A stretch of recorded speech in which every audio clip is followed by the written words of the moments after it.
What's the name of the 6th book? The Half-Blood Prince.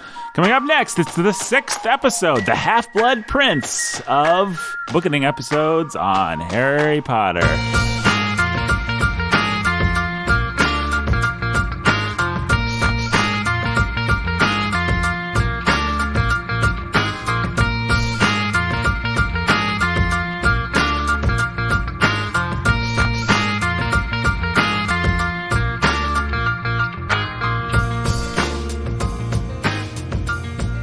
Welcome to the Bookening. This is Nathan Albertson, your humble and obedient host, joined by Brandon. Hey, Brandon. Hey, Nathan. PhD. Hey, Nathan. Hey, Nathan. Yeah.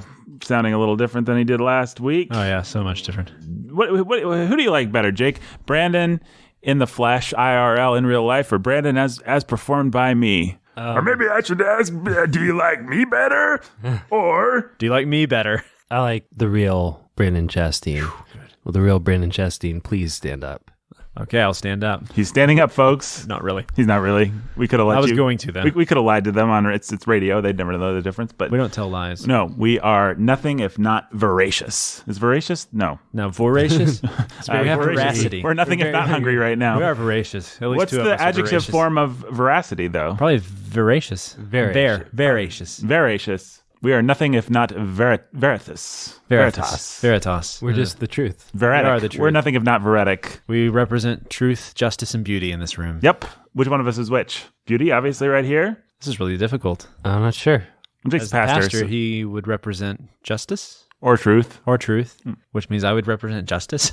You're justice. Yeah, you're the Texan. You know all about justice. Sure. Law Yeah. dog. My pappy told my pappy back in my day, son. You don't know this song? Man's got to answer for the wicked things he's done. A man does have to answer for the wicked things he's done. And speaking of which, we've got Pastor Renzo. Hi, Nathan. Or I don't even remember what voice I did for you. Hi. Hi, Nathan. How you doing, Jake? I'm good. You're the pastor who's a master of reading. I will interrupt your answer to how you're doing to say that you're the pastor who's a master of reading. And this is our 6th. How are you doing? A little under the weather, but You sound a little under the weather, my friend. Bookening. Yes, we're doing the Bookening right now. We're talking about Harry Potter, the boy who lived. Spoilers. Yeah, that's true. Well, that's not really a spoiler. He lived the first time. We don't know whether he lived the second time. He lives the second time, too. Oh, there you go. That's a spoiler. Brandon? Yeah. We're talking about Harry Potter today. We are. Now, and what I thought we'd do to kick things off is we received an email, as we do from time to time. Did you ever say how you're doing? Yeah, Jake's under the weather. He's doing fine, though. He's doing great. He loves to be here. The Bookening is his favorite thing. Didn't ask me. Me and Brandon are his... How are you, Brandon? No, I'm fine. Good. Jake is happy. He's glad to be here. Serena Williams is having a complicated comeback, it says in my email right now. I don't know why someone felt the need to email me with that. see, because she was pregnant. But she's still doing... Is Venus still a thing? I think they're both still a thing. Like the planet? Yeah. The planet Venus. Is that still still a there. thing? It hasn't Williams disappeared. sisters. The reason my email enters into this is because we received an email from a gentleman, as we do from time to time, with a question. He's listened to some of our other Harry Potter episodes. He had a point. So this is from our friend Ryan. Say hello to Ryan, guys. Hi, Ryan. What's up, Ryan? So he is referencing the part from last week's episode, I guess, where we talked about the morality of Harry Potter. And we talked about the age-old idea that everything that Harry does is cool and moral. Everything that, if somebody doesn't like Harry, then that old canard about Harry Potter that Christians and people interested in morality like to say. So Ryan says, and I quote, "It seems to me that one of the main points of the Potter series is that we are not always as cool as we think we are. Harry is rebuked kindly by Dumbledore," he spells that D-O-O-R, "in the first book concerning the Mirror of Erised. And that's just one of many times Harry is shown to be or do or want something wrong. The big example that comes to mind, of course, is Snape. Turns out Harry was wrong about Snape. But we also learn over the course of the series that Harry's father was a bit of a bully and kind of a jerk. When I first read the books, I was waiting for the justification of Harry's father's behavior. I found it refreshing that it never came. J.K.R. left the stories of Harry's dad as a kid the way they were, metaphorical, warts and all. We never find out that Snape actually deserved what he got. Harry's dad was just being a jerk. We're left with the impression that he probably matured as he grew older and probably had good qualities even as a young man, but he wasn't perfect. And I think JKR wants us to understand that just because someone is one of the, quote, cool kids, unquote, does not mean that they are always right. Harry often discovers over the course of the series that Dumbledore or one of the other adults was right and he was wrong. Anyway, that was my impression. It's been years since I read the books, so maybe my memory is making Harry into a better person than JKR made him. Unquote. That's the end of it's not the end of the email, but that's the end of the salient portion. Ooh, your thoughts? Well, I'll take immediate issue with one thing. Okay. It's that JKR wants us to learn. What did he say? Can you go back to the email? Sure, absolutely. He said something about she intends us to learn, or she wants us to learn about... let's see here. Because this is symptomatic of something. And I think JKR wants us to understand that right there. Just because someone is one of the cool kids does not mean that they are always right.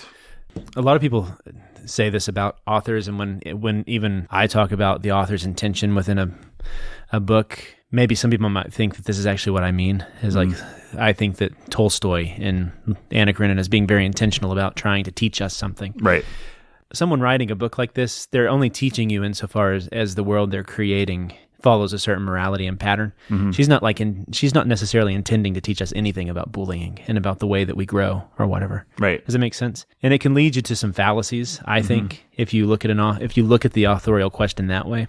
So, just to make it a little bit clearer, how exactly is he looking at the authorial question? The way that he wrote the question right there, and maybe this is being unfair, but this is actually what he said, was that she intends this thing to teach us this thing, right? And I don't think that's right at all. Right. I think she's telling us a story, and through the story, by understanding what she's saying and letting the characters do, then we can make certain assumptions about her morality. Yes. Right. And you are saying that that's different from someone like Tolstoy, or no? I'm saying it's the same. This is just. I'm saying that that's the approach is wrong to any fiction, unless the author's a moralist, which there are authors who are moralists. Right, like if you're reading Aesop's fables, it's not unfair to say, what was he trying to teach us? Yeah, exactly. If it's an allegory, a moral. Right. I would start there. And it's just a nitpicky point, maybe. Yeah, in his defense, I will say, I don't ever really like it when people talk about the author's intentions in a certain sense, because I just know you can never really know what they were thinking, and people are always... But I think oftentimes when we use language like what was the author's intention, we're using it as a kind of shorthand. We're saying, what did he effectively communicate by this? You know what I'm saying? I'm not saying that the author doesn't matter. The author does matter. I'm just saying for any given portion of the book, you never really know what, someone was thinking. Yeah, and I'm partly saying this just because I want to give people whiplash and right. never quite expect what I'll say about the author. So. Right. Exactly. So, be that as it may, okay, that's a good starting point. JKR, as I guess we're calling her now, wasn't really trying to teach us much of anything. But yet, she does teach us. Oh. Yeah. Yes, much like Brandon Chastain is schooling us all right now. Go on, Brennan. So, he brings up the mirror of Erised, and that Dumbledore is teaching Harry at that point, or at least mildly rebuking him. If you go back to that scene, it wasn't a sin, it wasn't wrong, it wasn't even immature necessarily for him to want to see his parents. It would have been immature for him to have stayed at the mirror, and so Dumbledore is protecting him. That doesn't mean that Harry isn't young and doesn't need protection, but Harry's overall trajectory and Harry's overall motives are always right. Yeah, what you need to see in Harry for this to be a good story is growth. Yeah. And so there have to be places where Harry matures or is taught little lessons. And so there are always places where Harry matures, where Harry is taught a little lesson here, a little lesson there. But he's always wrong in details. He's always wrong in small ways. Never, his big intuitions are always right. And okay, the biggest counter to that is, well, he got Snape wrong. That just feels like more of a function of a plot point than a point of personal growth for Harry would be my immediate response to that. Yeah, and ultimately he didn't get Snape wrong. Right. Because ultimately he, in his compassion, ran to him and got what he needed from him and showed that compassion there at the end. And so he got Snape wrong when the plot required him to get Snape wrong. But there were never any big consequences. But especially, book 5 has... Harry is just wrong. Harry is therefore responsible for the deaths of his friends and his godfather. And Dumbledore just shows up and says, "My bad, Joe. This is all on me. It's not on you." And gets Harry off the hook. And the reader Nobody has to feel any weight for the consequences of Harry's actions, the consequences of Harry's rebellion against Dumbledore, because Dumbledore should have just clued him in and told him everything and explained everything to him better. And so, okay, even there, should Harry, what kind of the lesson is, if there's a lesson, if there is a moral to that one, well, should Harry have listened to Dumbledore? Well, yeah, maybe, but, and there's always the big but there, but Dumbledore should have told him more. Harry did the best that he could with the information that he was given. We never get the sense that Harry His intuition's going to try to save everybody and take care of everybody and do the right thing. And he was in the hands of a fool who misguided him by not giving him enough information. Harry would have always done the right thing, because the right thing, that doesn't have anything to do with respecting authority. It has to do with, just kind of doing the right thing. Whatever that is. Which is what Harry's intuition tells him it is. And so if Harry had just had the right information, it's just a question of information and knowledge. If Harry had the right information, he would have made the right decision. He was always making the best choices he could possibly make with the information that he's been given. And with the information he had, this even applies to Snape. With the information he had, he made the best decisions that he could make. If Dumbledore had never lied, and he lied multiple times about Snape, from book 1, he lied about Snape, where he said the whole thing with Harry and your dad was because of, I don't remember what it is, but it didn't have anything to do with Lily. It was because he saved your dad's life. He resented your dad because your dad saved his life. It had nothing to do with Lily. He just lied and lied and lied. If Harry had had any of the right information from the beginning, Harry would have known. Well, it strikes me that, as you talk, that she has to throw Dumbledore under the bus in order to let Harry off the hook. Maybe a large part of the problem with Dumbledore is that she was never willing to let Harry be wrong or to be disciplined. Like if Harry's so the father figure always has to be wrong. Right. Because the father figure has to be the one who's in the know from the beginning. And so if the plot changes, if the big structures change, then you've got two choices. Either Harry's wrong or Dumbledore was lying or concealing the truth. So the decision's always Dumbledore's lying or concealing the truth. And it gets to be ridiculous. These father figures, they're always the ones that fail. By the end of the book, it's just like, why did we respect Dumbledore? I mean, she really neuters her mentor father figure. I mean, I know we talked about this last time. In order to give us the Lily Snape plot and to make Snape sympathetic. James is a jerk. Yeah, it's because... dads are allowed, every authority figure is allowed to fail and be terrible except for... Every male authority figure. McGonagall. Yeah, except for... Yeah, it's every male authority figure. Arthur Weasley's allowed to... But Mrs. Weasley, McGonagall, the moms, Lily Potter... Right. They're the strong ones. They're the strong ones that get it right. And Snape, because he's got the power.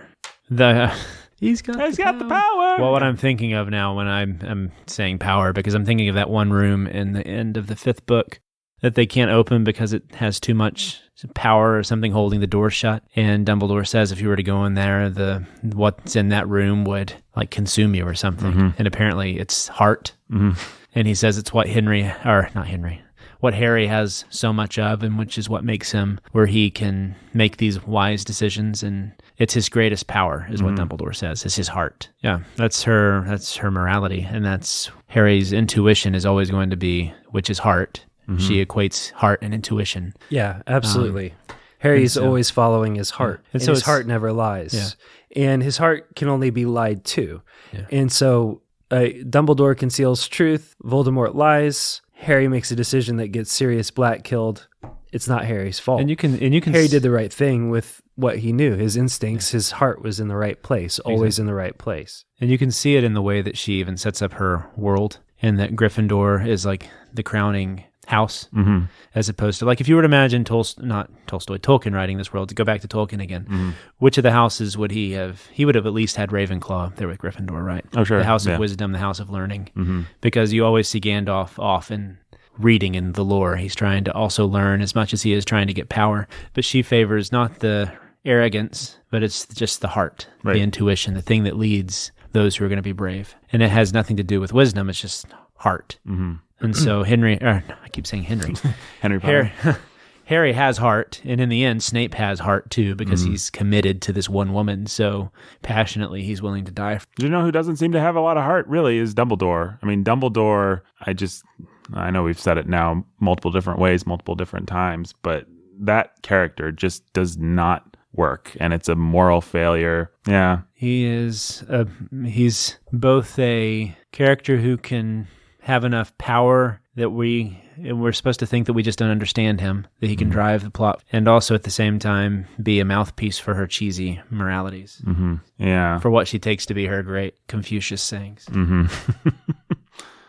I was, the first time I read those books, I was so disappointed that Dumbledore never said anything wise. I just kept waiting for him to say something that really resonated with me. And I was like, a broken clock is right twice a day. J.K. Rowling may not be the best, but here she is trying to write the sage. Surely, I mean, Yoda says a couple things stick with you. I don't know. War's not what makes one great. I'm not going to be able to come up with any great Yoda lines off the top of my head. But generally speaking, in these kinds of epics, the sages will say something that Dumbledore doesn't even have any cheap pop. Maybe the kids feel differently, but I couldn't tell you what a Dumbledore line of wisdom is off the top of my head. What's the most famous thing that Dumbledore said in those books? The only thing I can think of is, alas, earwax. It does not do to dream. Yeah. Yeah, that'd be the one. That's the one that you see on little memes and stuff. To live. Yeah. Yeah, whatever. The only wise thing I think Albus Dumbledore ever said in all 7 of those books is when he meets up, I think in book 5 with Voldemort, and he says, there are so many things worse than death, Tom. Yeah. That was a nice moment. Nice little moment. Yeah. Or have we accused yet J.K. Rowling of being a woman? Because that's what I was just thinking, is her moral failures are very, I'm sorry, I don't always want to come back to sex and make this, and be the misogynist guy, but everything's just kind of relational in these books. There's no hard edges of authority that we're ever supposed to respect, and it's dumb. She doesn't know how to write a dad, and I know her dad, Brandon said. That's why they all suck. In her context. She just makes them all suck. She didn't get along with her dad, and she didn't get along with her first husband. And you don't feel like she has a major chip on her shoulder about it. It doesn't feel like she's trying to write a feminist book or anything like that. You just kind of feel like her worldview... She sticks to what she knows. Yeah, her worldview just lacks that component, that strong male component. And it's really dumb. It got me thinking, I was trying to think of other women writers and whether that's a general failing. Well, perfect example. My babe, Jane Austen, writes great men. Some of them sometimes maybe feel a little wish fulfillment-y, but at least what she wishes for is the virtues of men. Mr. Knightley, Mr. Darcy, these are guys that we could aspire to be. I wouldn't aspire to be any of the men in Harry Potter. You wouldn't aspire to be Lupin? Lupin would be the one. I don't really remember. I admitted I hadn't read these books in a while and did not reread them for the podcast. I don't remember what it was that made Lupin feel like the best father figure in the books, but I certainly do remember him. He's steady. Really, he's not flippant. He has a certain pathos, I remember. He has a certain pathos. And responsibility for Harry in a way that nobody else takes for him, not even Dumbledore until the 6th book, and then it's only because he wants to help him kill a Horcrux. Right. And convince Slughorn to come back. Yeah. Gotta get Slughorn back. Yeah. Oh, Dumbledore. You let Umbridge run the school. I mean, Dumbledore he's the worst. Yeah. And even the stuff so he mentioned Harry's father, James. Mm-hmm. I don't know. Those scenes always bother me with the way she paints James in high school, because it seems to be simply for plot. Yeah, that's the thing. If she was handling the themes of RMB, I said this last time, I guess, but if she was intentionally playing in a purposeful way with the idea of authorities disappointing us, of our dads not being who we thought wanted them to be, that could be great. But it never feels like she's picking up these difficult subjects because she has anything to say about them or really cares about them. And to be fair, the only time we see James is through Snape's memory. Yeah. So he's going to be the dark villain in that memory. Mm-hmm. But still. And we get Sirius and Lupin both say, well, that's not really who he was. It was more complicated than that. That seems to be the most that she can tell us about anything. And I said it's more complicated than that. Mm-hmm. So. Here's Jake Menzel. He ran and he got himself what'd you get, Jake? Grapefruit seltzer water. We just said we were voracious with we are the heights of veracity. So we're not going to pretend like you didn't just go get a grapefruit water. You needed a grapefruit seltzer water. Sometimes I was going to choke on something. I just needed something to drink. Sometimes Jake's a little under the weather, as he said, folks. And today he needed a grapefruit seltzer water. Good pick me up. Which he has. Which he has, yes. Yeah. Does not do to choke. to paraphrase the great Albus Dumbledore. Does not do to choke on soda and forget to breathe. Mm-hmm. No.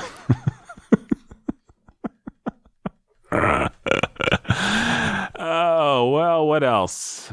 Was there more to that email? Did we answer his question? I don't know. Why don't I look at the question again? He says, all right, so he says, it seems to me that one of the main points of the Potter series is that, I'll just ask you guys true or false.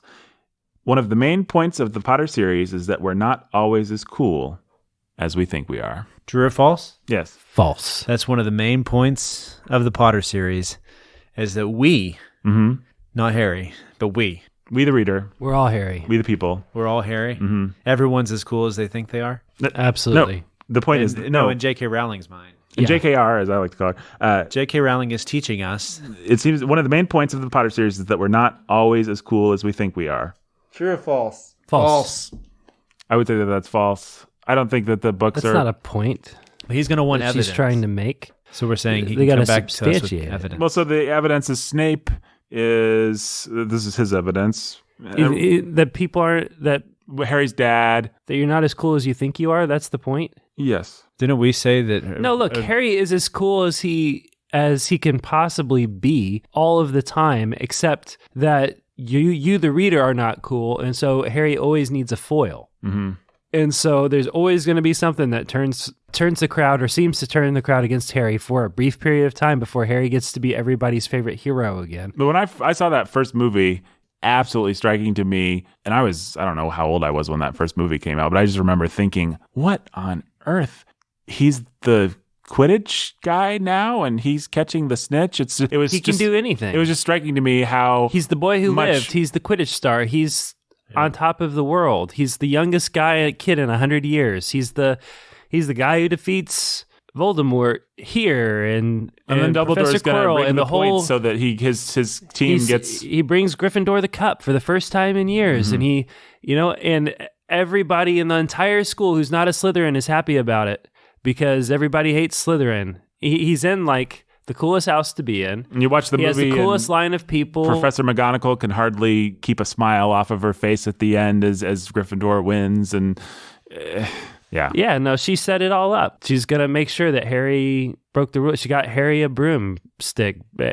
First years aren't allowed to have broomsticks. She bent and broke the rules. You should stop tearing the table up. For all that, it is remarkable how likable Harry is. And I don't know. Yeah, I don't actually know how she does it. I mean, she does it in part by good foils and by disguising them well enough that you don't just think it doesn't always. Except for when it's Snape, they feel legit. Mm-hmm. So the first thing is that Harry's 11 years of life with the Dursleys, and the Dursleys make Harry a likable, seemingly unlikely hero. Everybody knows how it is to feel oppressed by their parents or have an oppressed home life. In one way or another, some kid feels that way. Everybody knows how it feels, even if it's not true, but to feel like everybody in school hates you because you did something that's so stupid that you just feel like everybody hates you and everybody's staring at you and everybody thinks that you're the worst. Everybody's had that feeling one way or another, unless you're homeschooled. But then even among your siblings, I'm sure, Oh, yeah. You do not. So she evokes those emotions and those sentiments here and there. But at the end of the day, Harry starts out on top, Harry ends on top. It's always going to be that way. And so what it means is that so long as Harry's got a foil, you as an actual real life loser can relate to Harry and live vicariously through Harry, who, although at times seems like or is perceived as being a loser, just like you are in real life a loser, in the end, we all know that Harry is super awesome and special and cool, just like you, reader, are super awesome and special and cool. Yeah. But she does a good job with that stuff. Yeah, that's the magic trick, and that's why so many people resonate with it, and that's why so many losers run around with Harry Potter tattoos. Didn't you say you were the guy that didn't use the word resonate, or did you cop to last episode to being someone that used the word resonate? We brought up the word resonate. Well, I know you said you were resonating on the frequency where you were finally giving in to say resonate. Resonate. I'm sure I use it all the time. Oh, okay, good. All right, excellent. Resin. Tree resin. Yep, resin kills. Yeah, I hate pandering wish fulfillment crap, and she does a really good job of making me not hate her book. It's impressive, actually. While giving you exactly that. While giving me exactly that, yeah. I mean, it is just like shovelfuls of that down my throat, but somehow it doesn't have a sickly sweet taste. Like, for example, Brandon's favorite book, Ready Player One. It's just like every page is pandering to you somehow, and you, by the end, you just kind of want to throw up, even if you sort of enjoyed it. But Harry Potter never does that. You never really feel like that. You might take note of it, like, oh, this is pandering to me, but you don't feel pandered to. So good job, JKR. At the end of the day, and a lot of it is just she draws Harry as genuinely and generally a truly humble, sympathetic kid who's just trying to do the right thing, who it never thinks of himself as special and kind of legit doesn't really like the spotlight. Mm-hmm. And does also like it like a normal kid would, but also, it always brings him trouble. So right. Well, and maybe the real genius move is Ron and Hermione, because you shall know a man by his friends. Yeah. You have those two liking Harry. Those two are just inherently likable and relatable, and we may not have all felt like Harry. We may not have all been a Harry in our lives, but we certainly all had Rons and Hermiones in our lives, or been Ron or Hermione or Neville. Yeah. Yep. And so to have those people rallying around Harry and not hating Harry or resenting Harry, but in fact thinking Harry's a pretty cool dude and a bit of a Harry bro. choose to be their friend. Yeah. That's pretty much the ball game right there. Yeah. Well, you were the one that was all like, well, friendship, the way she draws friendships, that's really stupid and lame. The way she draws friendship is wonderful. The way that Guardians of the Galaxy draws friendship is equally wonderful. So I'm assigning her limited points. But I think if you want to go back to that for a second, I think the point I was trying to make was that last episode. I think so. I haven't listened to it yet. Yeah. Well, the only point I was really trying to make, I think, was not that she doesn't do a good job with the courage and the friendship. She does. It's really, really good. I think it's just, I know I kind of said this last time too, but I just don't think that anyone's going to argue. It didn't take any courage for her to write those as virtues. She wrote them well. Did I ask last time? If so, we don't need to rehearse it. But did I ask what virtues would be courageous to... Well, how about the one that we've all said was noticeably lacking, which was the virtue of submission to any kind of an authority. If Dumbledore had yelled at Harry, a lot of people would be like, bro, why does Dumbledore have to yell at Harry? I mean, just like when I was a kid, I was like, bro, why does Gandalf have to yell at Pippin and tell Pippin he should be better if he was dead than if he messed up again like he messed up? Yeah. It's like, that hurts. I think it's fair. So... I don't know. It's not like every book has to be about authority or about, unpopular biblical virtues. I'm not trying to say that. Folks, don't make me say that. Well, I mean, I just finished book 5, finally. That book is a slog. One thing that which struck me as weird, as they were doing their owls, taking their final exams, I was like, he and Ron barely studied for this. Mm-hmm. And then in the beginning of book 6, which I read not too long ago now, he gets high marks in almost everything except the subjects he doesn't actually need. Mm-hmm. And then conveniently enough, Potion's the one place where he didn't get high enough marks. But Slughorn's going to take him because he's now the new potions master. Yep. Or potions teacher. Mm-hmm. And so everything works out just fine for Harry. So he's no consequences. He's got good fortune on his side. He doesn't have to work hard for anything but what he feels passionate about. Right. It's like his little C club for crocodile schools. Mm-hmm. Let's just teach kids to do what they love.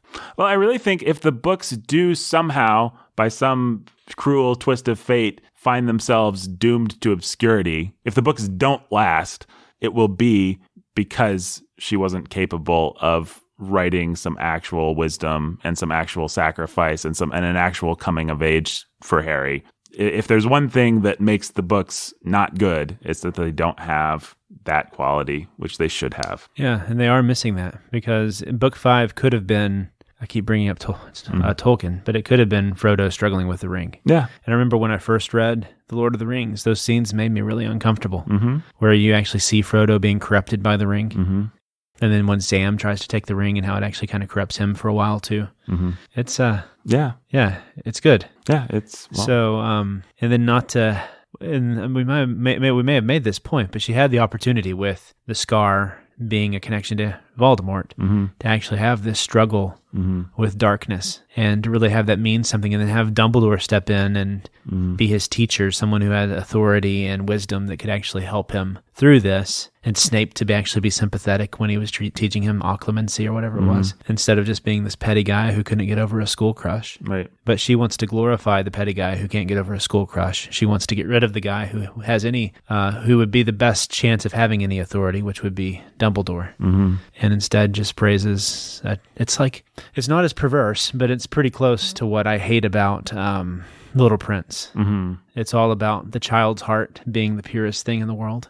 And if we could all just follow the child's heart, we would find our way to the path of righteous virtue. It's like, no, that's not true. Yeah.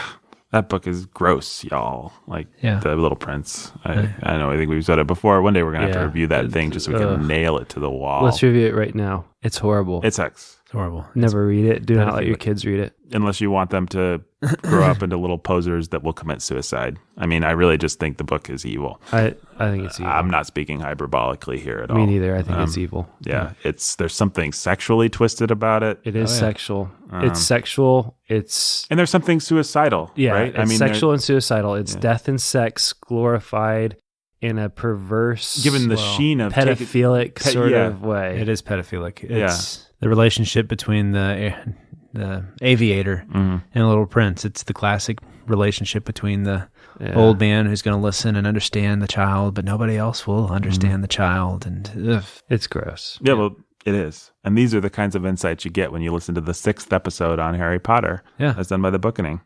You're welcome. Yeah, you're welcome. Pay for that one. You don't have to. I think you should, though. You should pay. Go to patreon.com/thebookening. Sign up to give us $100 a month. Yeah. 100. Those insights are worth that much. They are. There. Plus, you'll be able to choose a book. You could make us read The Little Prince. You could. Doesn't mean we'll like it. We'll say the same things that we just said at greater length. Or not.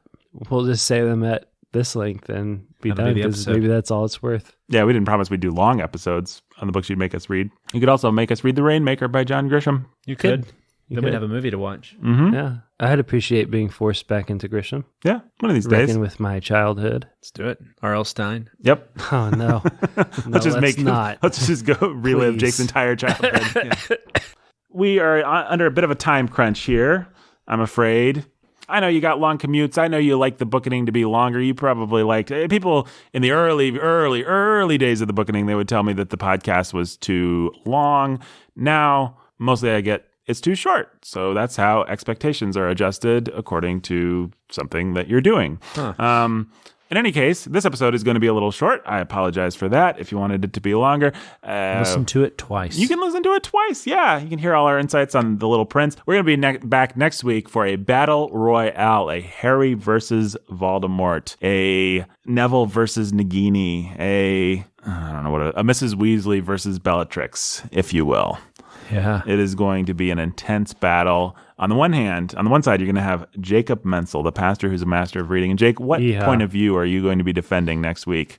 Books are better than the movies. When it comes to Harry Potter, When it comes to Harry Potter. And on the other side, we've got a man well known for his trial prowess on the Bookening. Yep. The defender. I won last time. Of them all, yes. Hands down. Not like you accidentally got Tolstoy destroyed along with Ready Player One. No, there's no way that you were. There's no way that you were that bad at it. No way. It's Brandon Chastain, and Brandon, you'll be defending what point of view? That movies are better than books. Yes, and I will be in general. Just in general, movies are better than books. I've given up on books. I don't have time to read anymore, so I watch movies. You'll just be sitting here in grumpy silence for the next 20 years of the Bookening. That's right. People like Grumpy Brandon. So Unless I win. Unless Jake wins. That's a lot of pressure, guys.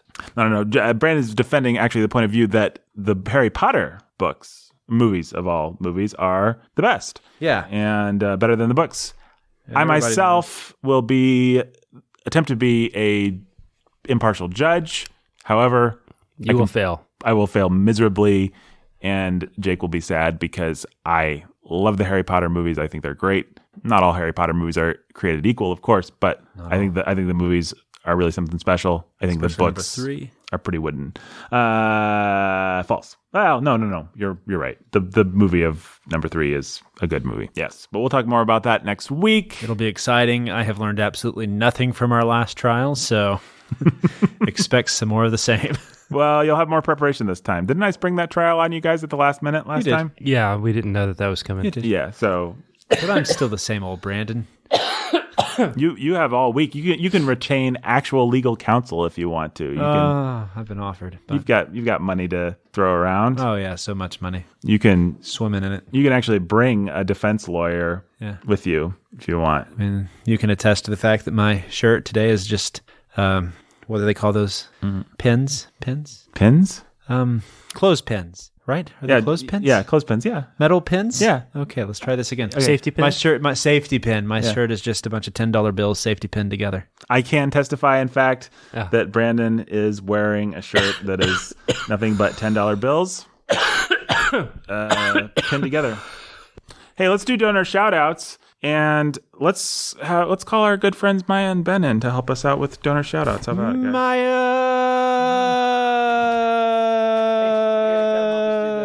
Maya. You're going to actually make an appearance. Ben. Come on, Ben. We meet again. Ben Sulzer.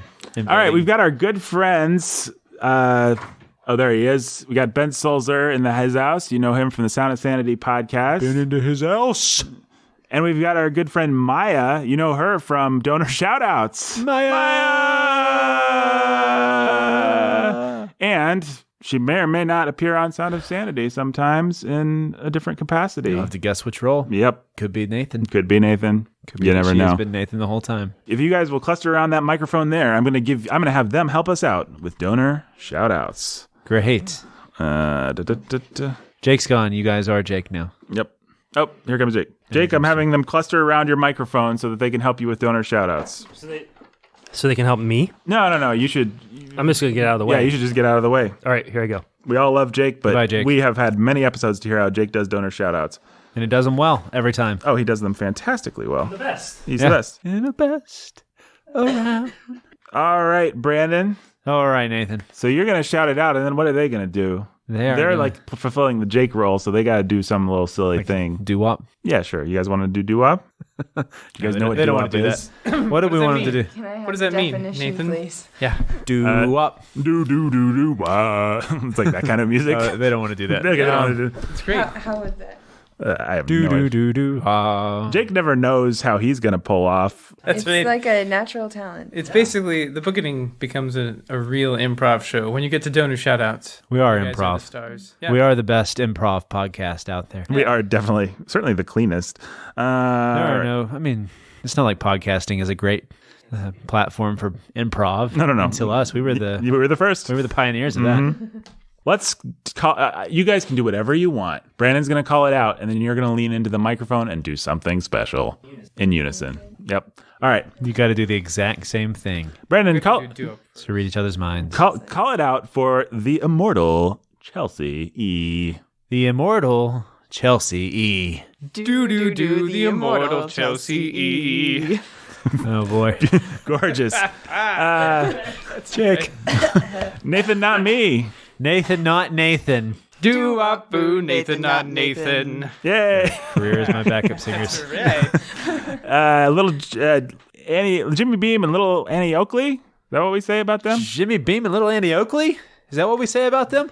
Is that what we say about them? Dooby-doo, Jimmy Beam and little Annie Oakley. Is that what we say about them? Is that what we say about Is them? that You gotta what we sit- say about them? You can be. Is that what we say about them? Nice harmony. Lily of the Valley. Lily of the Valley. Lily of the Valley. Lily of the Valley. Woo. Got it. Andrew and Esther, the Lovebirds. Andrew and Esther, the Lovebirds. Andrew and Esther, the lovebirds. A prettier melody I've never heard. The inscrutable Jenny Z. The inscrutable Jenny Z. The inscrutable Jenny Z. No, that's a song. Robert and Rhonda, the Lovebirds. Robert and Rhonda, the Lovebirds. Make it good. Robert and Rhonda, the lovebirds. That's very nice. You guys are growing in confidence. John and Jill and little baby Max. John and Jill and little baby Max. John and Jill and little baby Max. Hey. The Keith Master. What? The Keith Master. The Keith Master. Sound like a jingle for like a commercial. And Brandon. Vacuum cleaner, probably. Probably, I'm sure it is. Brandon. Nathan? Nah, have you ever needed to have anything transported?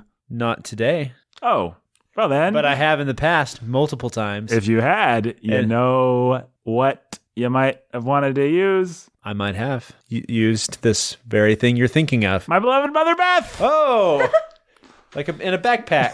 Yeah, exactly. Nathan's beloved Mother Beth with a backpack on. My beloved Mother Beth. My guys. beloved Mother Beth. With a backpack on. David's Mighty Men Trucking. David's Mighty Men Trucking. Our friends. David Our Mighty Men friends. Trucking. David's Mighty Men Trucking. Da-na-na-na. David's Mighty Men Trucking. So that is an 80s cartoon that I would watch. Ooh, I think this guy's new. Behind the paywall. Yeah. The next episode of David's Mighty Men Trucking. We're going to call you Daniel. Oh, Nathan, you can do better than that. Okay, fine. We're going to call you Daniel. Fine, we'll go with that. No, we're not. No, it's us. No, Brennan, who's in charge here? You are Nathan. That's right. That's right. Don't you forget it. Who's the not replaceable one here? You. That's right. Wow. Actually, you're pretty not replaceable. You actually know about books and stuff. The mighty Daniel. The mighty Daniel. That's right. Oh, I like it. Mighty Daniel. The mighty Daniel. Very good, DJ. DJ Sammy G. DJ Sammy G. DJ Sammy G. Our good friend Maya. Nice. Nice. Jay and Katie, who are cold and love cheese. Jay and Katie, who are cold and love cheese. Jay and Katie, who are cold and love cheese.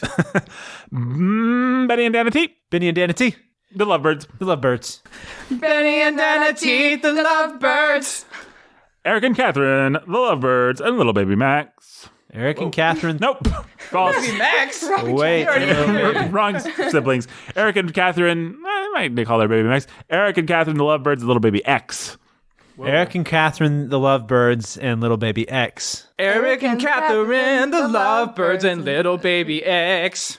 I'd watch that 90s sitcom. Yeah. And finally, our friends, Professor and Mrs. X, the Lovebirds. Professor and Mrs. X, the Lovebirds. Skippity boppity boo. What is it, Professor X? Professor and Mrs. X.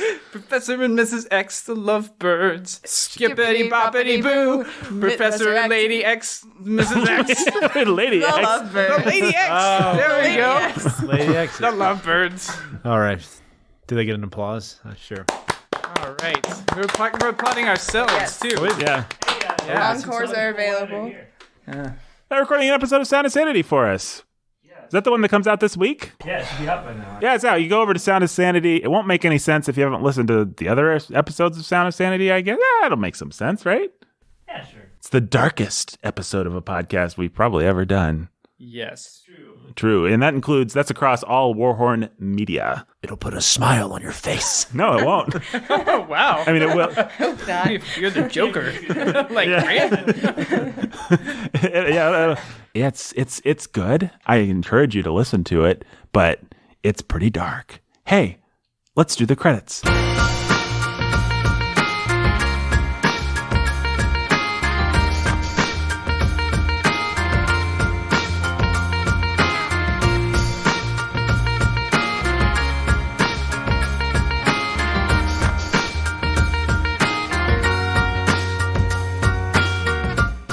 Thank Thank you for listening to Bookening today. This is Nathan Alberson, your humble and obedient host, as I already said, and I'm going into my intro shtick. That's not what I should be doing. I should be doing the outro shtick, which is to say this podcast was produced by Jake, produced by me, Yes. produced by Brandon. No. I bet you Can you do my ending Let's shtick? hear it, Maya. Let's do it. This episode of The Bookening was produced by Nathan Alberson, executive produced by Jake Menzel and Nathan Alberson, performed by Jake Menzel, Nathan Alberson, Brandon Chastain, and special shout out to Benjamin Sulzer and myself, Maya Ewer. Always check them out on their social media. You can find them on Instagram, on Facebook. Give them a nice rating on iTunes. They'd appreciate it. And you can support them on patreon.com/The Bookening. Are there any special deals they can get there? Oh, yeah. They could give $2,000. Ooh. Or they could give $10,000. $10,000. Yeah, that's a great deal. Would that get them anything special? Yeah, get them a donor shout out. A donor shout out. Those are fun. Those are awesome. The best part of the show, basically. It's true. That was a great job, guys. All right. Brandon, you're fired. No! Yes!